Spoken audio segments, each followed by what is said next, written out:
75세라는 나이는 사람마다 다르게 다가옵니다. 어떤 분에게는 아직도 힘이 남아있다고 느껴지는 시기이지만 또 어떤 분에게는 이유를 알 수 없는 피로와 작은 변화들이 하나씩 모습을 드러내는 시기입니다. 저는 이 나이를 앞둔 많은 어르신들을 만나며 한 가지 공통점을 발견했습니다.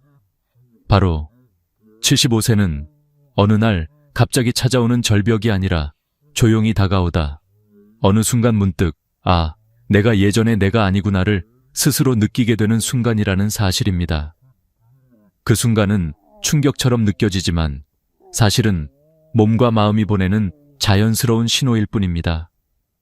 문제는 신호를 알아차리느냐, 그리고 그 신호를 어떻게 받아들이느냐에 있습니다. 이 이야기를 시작하면서 저는 많은 분들이 공감했던 한 문장을 먼저 꺼내고 싶습니다. 75세. 이 나이는 끝이 아니라 인생의 속도가 달라지는 시점이다. 바로 이 인식의 변화가 이후의 삶을 완전히 갈라놓습니다. 75세를 전후로 가장 먼저 나타나는 변화는 아주 사소한 데서 시작됩니다.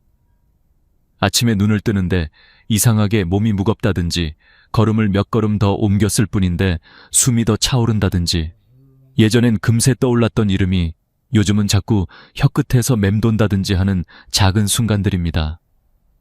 더 이상 밤에 깊이 잠들지 못하는 것도 식욕이 줄어드는 것도 모두 동일한 흐름에서 오는 신호들입니다. 많은 분들이 이런 변화를 두려움이나 불편함으로 받아들이지만 사실 이 시기의 변화는 우리의 몸이 다음 단계로 넘어가고 있다는 뜻입니다. 문제는 대부분의 사람들이 이 변화에 대비하지 못한 채 맞이한다는 것입니다. 그래서 75세가 갑작스럽고 버거운 언덕처럼 느껴지는 것이죠. 하지만 이 언덕은 피해야 하는 것이 아니라 넘어가야 하는 관문입니다. 관문을 넘으면 그 너머에 더 편안한 삶의 리듬이 기다리고 있습니다. 저는 현장에서 많은 이야기를 들으며 한 가지 사실을 배웠습니다. 75세를 어떻게 받아들이느냐에 따라 80세 이후의 삶이 완전히 달라진다는 것입니다. 어떤 분들은 이 시기를 자기 자신을 다시 세우는 출발점으로 삼습니다. 오히려 더 건강해지고 더 활력을 찾고 새로운 취미나 배움을 시작하는 사람들도 많습니다. 또 어떤 분들은 변화 자체를 두려워하며 조용히 세상과 거리를 둡니다. 몸이 무겁다고 해서 집 밖으로 덜 나가고 약을 먹기 시작하면 더 이상 관리할 방법이 없다고 생각하고 기억이 가물가물해지면 대화를 줄이게 됩니다. 이런 태도는 노화 자체보다 훨씬 더 빠르게 삶을 움츠러들게 만듭니다. 이 차이는 유전 때문도 아니고 돈 때문도 아니고 특별한 강인함 때문도 아닙니다. 대부분은 마음의 자세에서 갈립니다. 75세를 끝으로 보느냐 아니면 새로운 시작으로 보느냐. 이것이 인생의 두 번째 황금기를 여느냐 닫느냐를 결정합니다. 이 나이에 가장 중요한 것은 나 자신을 바라보는 눈입니다. 지금까지는 조금 아프면 쉬면 된다. 며칠 지나면 나아지겠지라며 버텨왔던 방식이 더 이상 통하지 않는 시점입니다. 몸이 보내는 작은 신호 하나도 무시해서는 안 됩니다. 예를 들어 74세까지 등산을 즐기던 한 분이 있었습니다. 하지만 75세를 넘기며 어느 날 갑자기 무릎 통증이 찾아왔고 단순한 근육통이라고 생각하며 계속 산을 올랐습니다. 결과적으로 76세가 되었을 때는 계단조차 힘들어졌습니다. 병원에서는 자연스러운 퇴행성 변화입니다 라고 말했지만 그분에게는 그 말이 마치 당신의 시간은 끝났습니다 라는 말처럼 들렸다고 합니다. 그러나 사실은 그렇지 않습니다. 그 통증은 관리하라는 몸의 신호였고 그 신호를 빨리 받아들였다면 여전히 등산을 즐길 수 있었을지도 모릅니다. 중요한 것은 변화를 두려워하지 않고 내 몸이 보내는 메시지를 있는 그대로 받아들이는 태도입니다. 저는 이 시기를 두 번째 인생의 문턱이라고 부르고 싶습니다. 75세는 끝이 아니라 몸과 마음의 리듬을 다시 설계해야 하는 시기입니다. 모든 시스템이 새로운 속도로 움직이기 시작하는 때이기 때문에 우리가 할 일은 속도를 맞추는 것입니다. 과속도, 무리한 회복도, 무시도 모두 위험합니다. 이 시기에는 작은 조절이 큰 변화를 만듭니다. 예를 들어 잠을 1시간만 더 깊이 자도 하루의 컨디션이 달라지고 하루에 10분만 더 걸어도 의욕이 되살아납니다. 작은 습관 하나가 삶 전체를 바꿀 수 있습니다. 이것은 단순한 의료 정보가 아니라 수많은 어르신들의 실제 사례에서 나온 진실입니다. 결국 75세의 몸은 약해지는 몸이 아니라 새로운 방식으로 나와 함께 살아가야 하는 몸입니다. 이 이야기를 시작하며 꼭 전하고 싶은 말이 있습니다. 지금이라도 늦지 않았습니다. 몸이 달라졌다고 해서 인생이 줄어든 것은 아닙니다. 삶의 방식이 바뀐 것뿐입니다. 이 변화를 받아들인 사람들은 오히려 75세 이후 더 많은 평온과 만족을 경험합니다. 하루의 리듬이 더 단정해지고 인간관계가 더 깊어지고 삶의 의미가 더 뚜렷해집니다. 그래서 저는 오늘 이 영상을 통해 많은 분들이 이 문턱을 두려움이 아닌 새로운 시작으로 바라보기를 바랍니다. 우리의 삶은 나이에 의해 결정되지 않습니다. 태도에 의해 결정됩니다. 75세는 인생의 끝이 아니라 다시 한번 일어설 수 있는 지점입니다. 이 문턱을 넘는 순간 진짜 인생이 시작됩니다. 75세를 전후로 가장 뚜렷하게 드러나는 변화는 바로 신체의 가속 노화입니다. 노화는 천천히 이루어진다고 흔히 생각하지만 실제 몸은 그렇게 단순하게 반응하지 않습니다. 마치 어느 순간 경계선을 넘어선 것처럼 갑자기 속도가 붙기 시작하고 그동안 천천히 진행되던 변화가 한 번에 뛰어오릅니다. 많은 전문가들은 이 시기를 몸의 붕괴선이 등장하는 순간이라고 부릅니다. 다시 말해 60대와는 완전히 다른 신체 조건이 나타나는 시점입니다. 사람들은 흔히 70세를 넘고 나면 몸이 조금씩 약해지는 것 정도로 생각하지만 75세가 넘기 시작하면 그 변화가 더 이상 조금씩이라는 표현으로 설명되지 않습니다. 그야말로 계단식 하락이 시작됩니다. 가장 먼저 나타나는 변화는 근육입니다. 우리 몸은 60세에서 70세까지 약 10% 정도 근육이 줄어듭니다. 그런데 같은 10년인 70세에서 80세 사이에는 근육의 30% 이상이 사라지는 것으로 알려져 있습니다.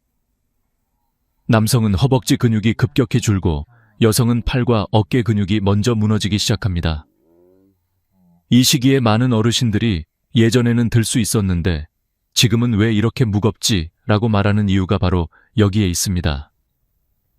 근육이 줄어들면 단순히 기운이 없는 것이 아니라 균형 능력도 함께 떨어지기 때문에 사소한 걸림도 큰 낙상 사고로 이어질 수 있습니다. 실은 이 근육 변화가 많은 분들의 삶의 질을 완전히 바꾸는 결정적인 요인입니다. 근육만이 아닙니다. 75세를 기점으로 심장과 폐의 기능도 가파르게 떨어집니다. 심장의 펌프력이 약해지면서 한 번에 뿜어낼 수 있는 혈액량이 20% 가까이 감소합니다. 그래서 조금만 걸어도 금세 숨이 차고 예전엔 평범했던 계단 몇 칸이 갑자기 높은 산처럼 느껴지기 시작합니다. 폐활량 또한 20% 이상 줄어들기 때문에 산소를 흡수하는 능력 자체가 낮아지고 이 때문에 더 쉽게 피로해지고 회복 속도는 눈에 띄게 늦어집니다. 예전에는 하루 아프다가 다음날 금세 정상으로 돌아왔던 분들도 75세 이후에는 일주일이 걸리고 때로는 한 달이 걸리기도 합니다. 이것은 몸이 회복을 포기한 것이 아니라 단순히 속도가 바뀐 것입니다. 문제는 많은 분들이 그 속도의 변화를 인정하지 않고 예전처럼 행동하려 하면서 오히려 몸에 더 큰 부담을 주게 된다는 점입니다. 또 하나 주목해야 할 변화는 혈액순환의 저하입니다. 심장이 약해지면서 말초 혈액순환이 떨어지고 이로 인해 손발이 차가워지고 기운이 빠지는 느낌이 지속적으로 나타납니다. 어떤 분들은 혈액순환 문제를 단순한 추위로만 생각하지만 사실 이것은 몸의 에너지 시스템이 전반적으로 속도를 늦추고 있다는 신호입니다. 특히 여성의 경우 폐경 이후 혈액순환의 변화가 더 극명하게 나타나기 때문에 75세 이전과 이후의 차이를 더 극적으로 느끼기도 합니다. 이 모든 변화는 단순한 노화가 아니라 의학적으로 가속 노화 구간이라고 부르는 생리적 전환점입니다. 하지만 이 시기를 지나고 난 뒤에는 다시 속도가 일정해지는 특징이 있습니다. 그래서 전문가들은 한 목소리로 말합니다. 75세를 어떻게 넘기느냐가 80세 이후 건강 수명의 방향을 결정한다. 다시 말해, 이 시기만 잘 관리하면 80세, 90세 이후에도 건강하게 지낼 가능성이 매우 높아진다는 뜻입니다. 그렇다면 75세의 몸이 무너지는 이유는 무엇일까요? 첫째는 회복력의 감소입니다. 20대는 근육이 찢어져도 하루면 회복됩니다. 40대는 이틀, 60대는 사흘이 걸립니다.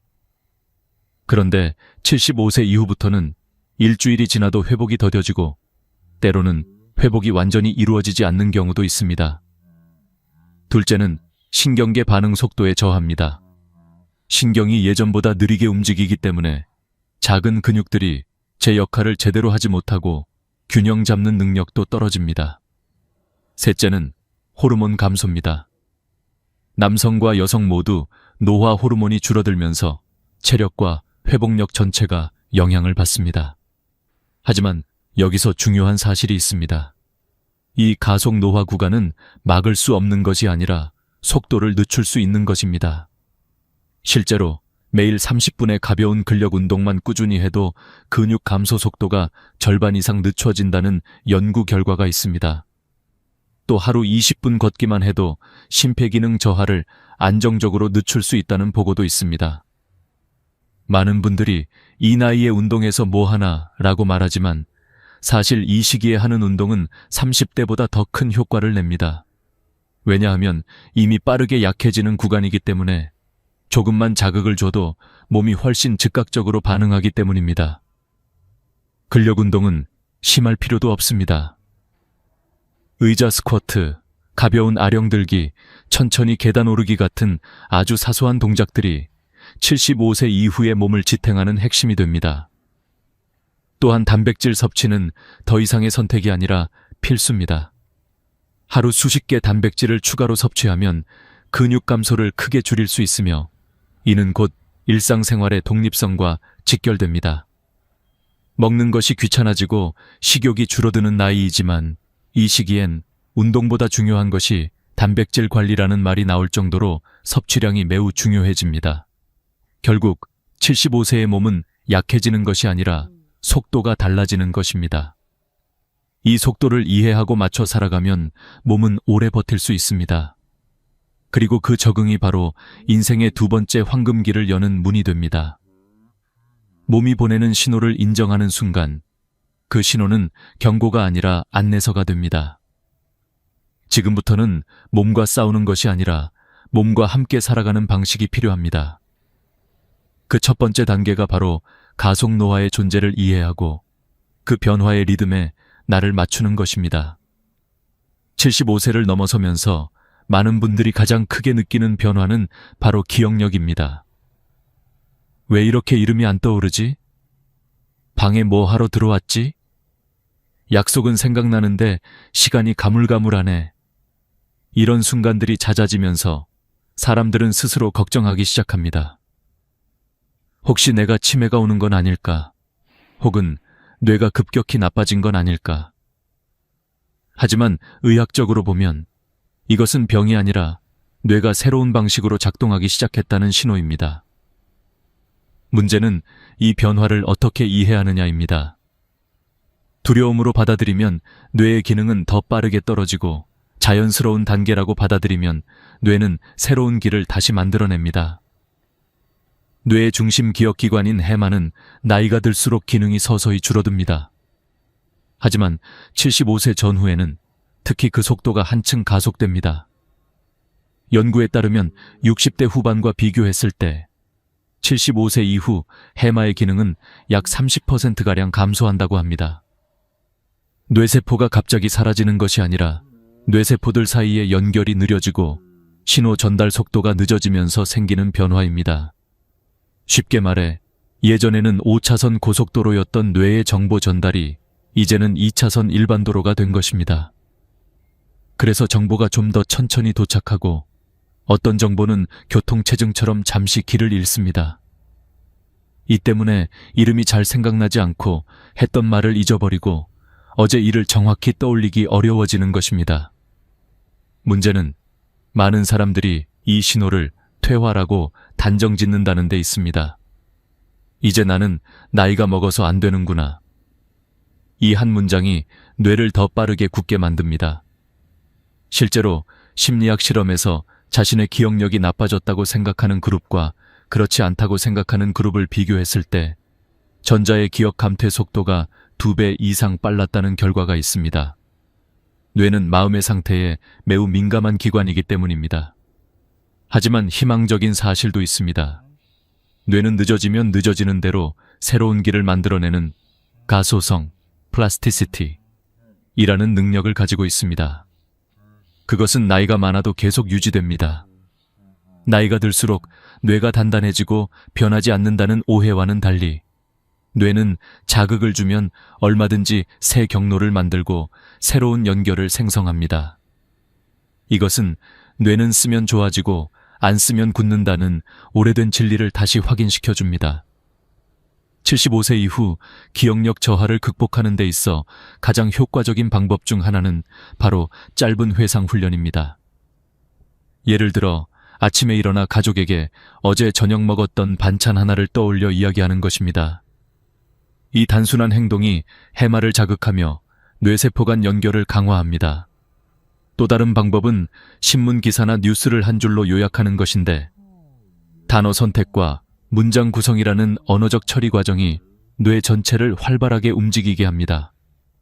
실제로 75세 이상의 어르신들이 매일 5분씩 글쓰기나 회상 대화를 6달 동안 꾸준히 했을 때 기억력 점수가 평균 15% 이상 향상됐다는 연구도 있습니다.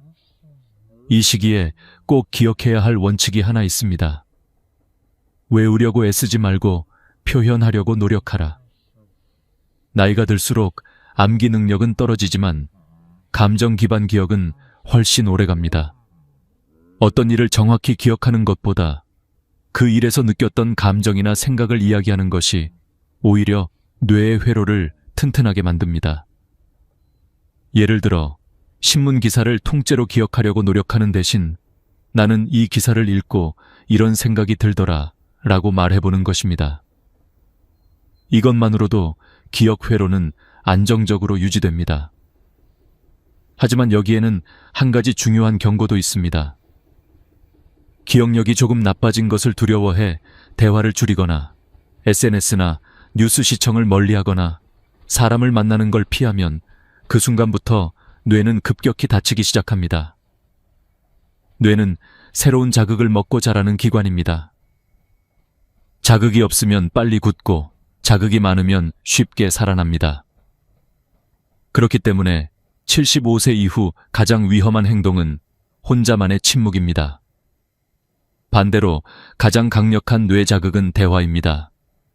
실은 나이가 많은 분일수록 대화는 기억력의 생명줄입니다. 대화는 단순한 말이 아니라 기억과 감정과 사고가 동시에 작동해야 하는 복합 기능이기 때문입니다. 여기서 중요한 사실 하나를 더 말씀드리고 싶습니다. 기억은 절대 완전히 사라지지 않습니다. 다만 찾아가는 속도가 느려질 뿐입니다. 그리고 그 속도는 충분히 다시 빨라질 수 있습니다. 실제로 뇌 영상 연구에서 나이가 들어도 새로운 학습을 반복하면 뇌 전두엽과 해마 사이의 연결이 다시 활발해지는 것이 관찰되었습니다. 즉, 뇌는 얼마든지 적응할 준비가 되어 있는 기관입니다. 그러므로 75세 이후 기억력이 떨어진다고 해서 나는 끝났다고 생각할 필요는 없습니다. 오히려 새로운 방식으로 뇌를 사용해야 한다는 뜻입니다. 암기 중심에서 표현 중심으로, 속도 중심에서 깊이 중심으로. 이것이 나이가 들어서도 뇌를 건강하게 유지하는 비결입니다. 뇌는 늦지 않습니다. 단지 다른 방식으로 작동할 뿐입니다. 그리고 그 방식을 이해하는 순간 우리는 다시금 뇌와 함께 살아갈 수 있습니다. 이 시기를 잘 넘긴 사람들은 기억력이 완벽하지 않아도 삶의 이야기를 더 깊이 있고 따뜻하게 풀어낼 수 있습니다.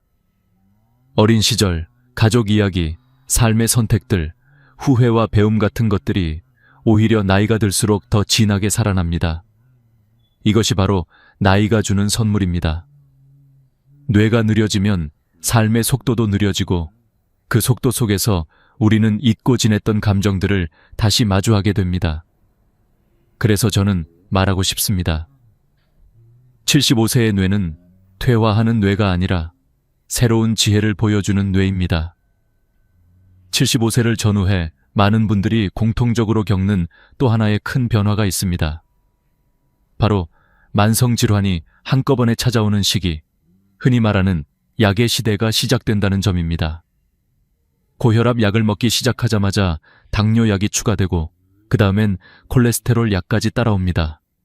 처음엔 이것만 먹으면 괜찮아지겠지 라고 생각하지만 어느 순간 약봉투가 늘어나 있고 식탁 한쪽에는 매일 챙겨야 할 알약들이 줄지어 놓이게 됩니다.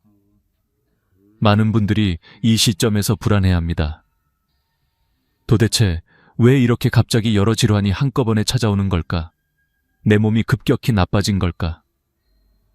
하지만 진짜 이유는 몸이 약해졌다기보다 우리 몸의 대사 시스템 전체가 동시에 연결되어 있기 때문입니다. 의학적으로 75세 전후는 복합성 질환 시기라고 불립니다. 이는 혈압, 혈당, 지질, 콜레스테롤, 이 서로 영향을 주고받으며 하나가 나빠지면 다른 것들도 연쇄적으로 무너지는 시기를 의미합니다. 예를 들어 혈당이 올라가면 혈관벽이 약해지고 그 결과 혈압이 상승합니다. 혈압이 높아지면 혈관이 손상되고 손상된 혈관에는 콜레스테롤이 쉽게 쌓입니다. 이처럼 하나의 질환이 다른 질환을 부르고 또 다른 질환을 불러 3종 세트가 되는 것입니다. 이런 이유 때문에 실제로 75세 이상 어르신의 40% 이상이 2가지 이상 만성 질환을 동시에 앓는 것으로 조사됩니다. 문제는 병 그 자체가 아닙니다. 진짜 문제는 약입니다. 여러 병원에서 진료를 받다 보면 서로 처방이 겹치거나 성분이 중복되는 경우가 흔합니다. 같은 성분의 약을 이름만 다르게 2알씩 먹는 경우도 있고 한 약의 부작용을 막기 위해 또 다른 약이 추가되는 경우도 있습니다. 이렇게 약이 많아지면 가장 먼저 무너지는 것이 바로 균형입니다. 어지럼증, 피로감, 구역감, 식욕 저하 같은 증상들이 나타나게 되고 이것이 다시 낙상사고로 이어지기도 합니다. 실제로 75세 이후 낙상의 상당수가 약물 부작용에서 비롯된다는 보고도 있습니다. 저는 이 이야기를 할 때마다 꼭 강조하는 말이 있습니다. 75세 이후 건강의 핵심은 치료가 아니라 조율이다. 병을 없애는 것보다 약을 조절하고 몸이 어떤 반응을 보이는지 섬세하게 관찰하는 것이 훨씬 더 중요합니다. 예를 들어 약을 바꾸고 난 뒤 갑자기 피곤해지거나 식욕이 없어졌다면 그 작은 변화 하나가 몸이 보내는 중요한 신호일 수 있습니다. 그래서 저는 많은 어르신들에게 권합니다. 약의 변화가 있을 때는 작은 메모라도 꼭 남겨두세요. 이런 기록들은 다음 진료에서 의사가 판단을 내리는데 결정적인 자료가 됩니다. 또 한 가지 중요한 점은 대부분의 어르신들이 약은 의사가 알아서 하는 건이라고 생각하지만 실제로는 본인이 스스로 관리해야 하는 부분이 50% 이상이라는 사실입니다. 특히 약 중복은 본인이 챙기지 않으면 누구도 대신 확인해주지 않습니다. 그래서 최소 3개월에 한 번은 약봉투를 모두 모아 병원에 가져가야 하고 가족과 공유해두는 것도 필요합니다. 요즘은 스마트폰으로 약봉투 사진을 찍어 보내는 것만으로도 큰 도움이 됩니다. 작은 습관 하나가 큰 부작용을 막아줍니다. 그리고 이 시기에 절대 빼놓을 수 없는 요소가 있습니다. 바로 식습관입니다. 많은 분들이 병원 약만 잘 챙기면 된다고 생각하지만 실은 음식이 약보다 더 큰 영향을 미칩니다. 국물이 많은 찌개, 짠 반찬, 밤에 먹는 간식 등은 약효를 크게 떨어뜨리고 혈압과 혈당을 동시에 올립니다. 실제 연구에서도 소금 섭취를 하루 한 꼬집만 줄여도 혈압약 효과가 15% 이상 상승하는 것으로 나타났습니다. 결국 건강은 약이 아니라 식탁에서 시작됩니다. 저는 현장에서 수많은 어르신들을 보며 느낀 점이 있습니다.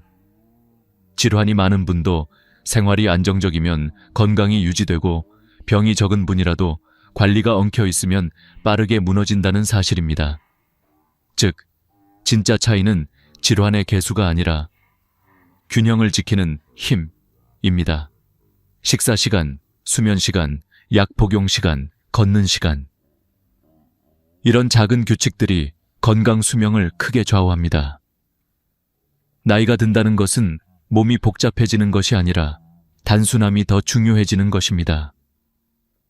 만성질환은 피할 수 없지만 삶을 무너뜨릴 필요는 없습니다. 오히려 이 시기는 자신을 더 잘 이해하고 자신의 몸을 더 세심하게 돌볼 수 있는 기회입니다. 몸은 말하지 않지만 변화를 아주 정확하게 알려줍니다. 우리는 그 신호를 읽기만 하면 됩니다. 그래서 저는 이렇게 말씀드리고 싶습니다. 75세의 건강은 완벽함을 바라보는 것이 아니라 균형을 회복하는 데서 시작됩니다. 약은 도구일 뿐 주인은 내 몸입니다. 약이 삶을 지배하게 두지 말고 약을 현명하게 조율해 삶의 리듬을 지키는 것. 그것이 바로 75세 이후 건강을 결정하는 가장 중요한 지혜입니다. 75세를 넘어서면 많은 분들이 공통적으로 느끼는 변화가 있습니다. 예전에는 사람들과 자연스럽게 섞여 지냈고 찾아오는 약속도 많았지만 어느 날 문득 깨닫습니다. 요즘은 연락 오는 사람이 왜 이렇게 없지? 직장 동료들은 이미 각자의 삶으로 흩어졌고 아이들은 자기 가정을 꾸리며 바쁘게 살아갑니다. 같이 등산하던 친구들은 건강 문제로 나오지 못하고 동네에서 자주 보이던 얼굴들도 하나둘씩 사라지기 시작합니다. 사람들은 이것을 노년의 자연스러운 변화라고 말하지만 실제로는 이 시기를 심리학에서 2차 사회적 단절기라고 부릅니다. 첫 번째 단절이 퇴직이라면 두 번째 단절은 75세 전후에 찾아옵니다. 이 시기의 관계는 단순히 줄어드는 것이 아니라 급격하게 좁아집니다. 이 단절은 자연스럽게 찾아오지만 문제는 그 이후에 벌어지는 일들입니다. 혼자 있는 시간이 길어지기 시작하고 TV를 켜놓고 하루 종일 말 한마디 하지 않는 날이 생기고 필요할 때만 사람들과 연락하는 방식에 익숙해지다가 어느 순간 마음까지 다치게 됩니다. 흥미로운 점은 사람들은 몸의 아픈 곳은 금방 알아차리면서도 마음의 아픔은 잘 인식하지 못합니다. 그러나 의학 연구는 분명히 말합니다. 외로움은 눈에 보이지 않는 만성질환이다.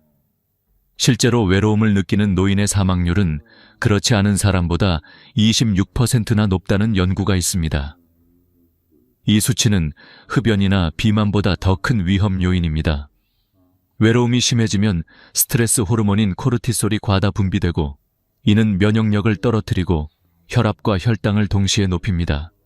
즉, 외로움은 감정 문제가 아니라 신체 건강을 뿌리째 흔드는 요인입니다. 하지만 많은 분들은 나이 들면 다 그런 거지라며 스스로에게 순응해버립니다. 문제는 그 순간부터 마음이 무너지기 시작한다는 것입니다. 여기서 중요한 사실 하나를 말씀드리고 싶습니다. 외로움은 치료가 아니라 연결로 해결된다는 점입니다. 누구와 얼마나 자주 만나느냐가 중요한 것이 아니라 얼마나 가볍게라도 연결되어 있느냐가 핵심입니다. 심리학에서는 이것을 약한 연결, weak tie이라고 부르는데 가족처럼 깊은 관계는 아니지만 가끔 안부를 주고받는 정도의 관계도 삶의 안정감을 지키는데 매우 효과적이라고 합니다. 일주일에 한 번 친구에게 잘 지내지? 라는 문자 한 통만 보내도 됩니다. 전화 한 통이면 충분합니다. 중요한 것은 끊어지지 않는 실 한 가닥입니다. 또 하나의 효과적인 방법은 누군가와 함께 식사하는 시간을 만드는 것입니다. 단순히 밥을 먹는 것이 아니라 그 자리에서 자연스럽게 오가는 대화와 존재의 교감이 외로움의 빈칸을 채워줍니다. 실제로 함께 식사하는 시간이 있는 노인은 고독사 위험이 절반 이하로 감소합니다. 식사는 배를 채우는 행위가 아니라 마음을 채우는 행위이기 때문입니다. 이 시기에 특히 중요한 것은 새로운 관계를 만들려는 시도를 멈추지 않는 것입니다. 많은 분들이 나이가 들면 새로운 사람을 만나는 것을 부담스러워합니다. 이 나이에 무슨 친구를 만들어? 라고 말하기도 합니다. 하지만 인생의 후반기에서 만들어지는 관계는 젊을 때 만난 관계보다 오히려 더 깊고 따뜻합니다. 사람들은 나이가 들수록 조건이나 이해관계를 떠나 사람 자체로 연결되기 때문입니다. 복지관의 취미반, 평생교육센터의 글쓰기 모임, 교회나 성당의 작은 봉사 모임, 동네 걷기 모임, 이런 곳들은 어르신들의 마음에 큰 위로를 주고 있습니다. 그리고 여기에는 더 중요한 사실이 있습니다. 관계는 나이를 먹지 않습니다. 나만 마음을 조금 열면 언제든 새롭게 시작할 수 있습니다. 나이 75세에 생긴 인연이 20년을 이어가는 경우도 흔히 있습니다. 중요한 건 언제나 첫걸음입니다. 한 번만 나가보면, 한 번만 참여해보면, 한 번만 인사를 건네면 생각보다 훨씬 따뜻한 세계가 기다리고 있습니다. 저는 여러 어르신들의 이야기를 들으며 공통된 깨달음을 얻었습니다. 75세 이후 삶을 바꾸는 것은 큰 돈도, 뛰어난 건강도, 오랜 인맥도 아닙니다. 단지 연결되어 있으려는 작은 의지입니다. 집 안에만 머무는 분과 일주일에 한 번이라도 사람을 만나는 분의 삶은 단순한 차이가 아닙니다. 그 차이는 마음의 밝기, 표정의 온도, 하루의 활력에서 극명하게 드러납니다. 마지막으로 꼭 기억해야 할 말이 있습니다. 혼자보다 함께일 때 늙음은 훨씬 가벼워진다. 이 시기 가장 큰 백신은 사람입니다. 관계는 우리를 지키고 외로움은 우리를 무너뜨립니다. 75세 이후 건강을 지키는 가장 강력한 처방전은 바로 연결입니다. 그리고 그 연결은 여러분이 손을 조금만 내밀면 언제든 만들어낼 수 있습니다. 75세를 지나면서 또 하나의 큰 파도가 조용히 밀려옵니다. 바로 경제적 불안과 삶의 의미의 흔들림입니다. 사람들은 종종 이렇게 말합니다. 나이 들면 고민이 줄어들 줄 알았는데 걱정은 오히려 더 많아지네. 그 말 속에는 숨겨진 진실이 있습니다. 75세 전후는 인생에서 가장 많은 변화를 겪는 시기이며 그 변화는 몸과 관계뿐 아니라 돈과 존재감에서도 극명하게 드러나기 때문입니다. 경제적인 부분부터 이야기해 보겠습니다. 75세는 대부분 고정소득이 끊긴 지 10년이 넘는 시기입니다. 국민연금을 받고 있다고 해도 생활비, 관리비, 통신비 같은 고정비는 그대로 유지됩니다. 여기에 병원비, 약값 혹은 갑작스러운 검사 비용까지 더해지면 예상보다 훨씬 빨리 통장이 비어가는 현실을 마주하게 됩니다. 또한 손주들의 결혼, 가족의 갑작스러운 지출 등은 언제든 찾아올 수 있습니다. 그래서 많은 어르신이 이 시기에 반복해서 같은 질문을 던집니다. 앞으로 5년, 10년, 과연 버틸 수 있을까? 경제적 불안은 단순히 돈의 문제가 아닙니다. 몸과 마음 전체를 흔드는 파급력 있는 스트레스입니다. 돈 걱정이 커지면 잠이 얕아지고 얕은 잠은 혈압과 혈당을 불안정하게 만듭니다. 스트레스 호르몬이 상승하면서 면역력은 떨어지고 결국 병원비가 더 늘어나는 악순환이 시작됩니다. 그래서 전문가들은 75세 이후의 경제 관리를 돈 관리가 아니라 불안 관리라고 부릅니다. 얼마나 남았는지보다 이번 달에 얼마가 나갈지 아는 것이 훨씬 더 중요합니다. 예측 가능성은 곧 안정감이기 때문입니다. 생활비를 관리하는 가장 현명한 방법은 단순합니다. 고정비와 변동비를 명확히 나누는 것입니다. 관리비, 보험, 통신비 같은 고정비는 자동이체로 설정하여 예측 가능한 흐름을 만들고, 변동비인 식비, 외식비 용도는 한도 봉투로 나누어 사용하면 지출 감각이 되살아납니다. 이 방법은 나이가 들수록 더 강력한 효과를 보입니다. 왜냐하면 눈에 보이는 돈이 스트레스를 줄이고 감정적 불안을 크게 낮춰주기 때문입니다. 여기에 또 하나의 중요한 선택지가 있습니다. 주택연금 혹은 장기요양보험 같은 제도적 장치입니다. 집을 담보로 매달 안정적인 금액을 받거나 장기요양 등급을 받아 돌봄 비용을 줄이는 방법은 생각보다 훨씬 큰 안정감을 줍니다. 많은 분들은 이런 제도가 자신과 상관없다고 생각하지만 실제로 75세 이후의 삶을 안정적으로 지탱하는 데 매우 큰 역할을 합니다. 경제적 여유는 금액의 크기가 아니라 예상할 수 있는 흐름에서 비롯됩니다. 그러나 75세 이후 가장 큰 고민은 단순히 돈이 아닙니다. 진짜 두려움은 바로 내가 이제 어떤 역할을 해야 하지? 라는 질문입니다. 회사에서는 더 이상 불리지 않고 가정에서도 자신의 역할이 줄어들고 사회에서는 조용히 뒷자리에 앉아야 할 것 같다는 느낌이 듭니다. 이때 사람들은 흔히 이런 말을 합니다. 나 같은 사람이 이제 뭐 필요하겠어? 하지만 이것만큼 위험한 생각은 없습니다. 이 생각은 마음의 근육을 무너뜨리고 의욕을 사라지게 하며 삶의 리듬을 서서히 잠식합니다. 그리고 결국 우울감, 무기력, 건강 악화로 이어지는 악순환이 시작됩니다. 하지만 반대로 이 시기에 자신의 존재 이유를 다시 찾은 사람들은 눈에 띄게 삶의 활력을 회복합니다. 심리학 연구에서도 나는 아직도 누군가에게 도움이 되는 사람이다 라고 느끼는 노인은 그렇지 않은 사람보다 평균 7년을 더 건강하게 산다고 밝혀졌습니다. 존재감은 단순한 감정이 아니라 면역력을 높이고 몸의 회복력을 키우는 강력한 에너지입니다. 그렇다면 75세 이후 삶의 의미를 어떻게 다시 세울 수 있을까요? 첫 번째는 작은 나눔의 루틴을 만드는 것입니다. 거창한 봉사활동을 말하는 게 아닙니다. 하루에 한 번 누군가에게 따뜻한 말을 건네는 것, 옆집에 반찬 하나 나누는 것, 손주에게 짧은 메시지 한 줄 보내는 것. 이런 작은 행동들이 마음의 활력을 되살립니다. 나눔은 내가 여전히 누군가에게 필요한 존재라는 사실을 스스로 깨닫게 해줍니다. 두 번째는 배움의 끈을 이어가는 것입니다. 평생교육센터, 온라인 강좌, 독서 모임 등 배움의 자리는 생각보다 많습니다. 새로운 것을 배우는 행위는 단순한 지적 활동이 아니라 자기 자신에게 전하는 메시지이기도 합니다. 나는 여전히 성장할 수 있다. 이 메시지가 삶의 의욕을 다시 불러일으키고 뇌를 젊게 유지시키는 힘이 됩니다.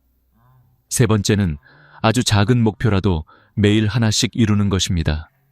하루 10분 걷기, 식물 물 주기, 손주에게 엽서 쓰기.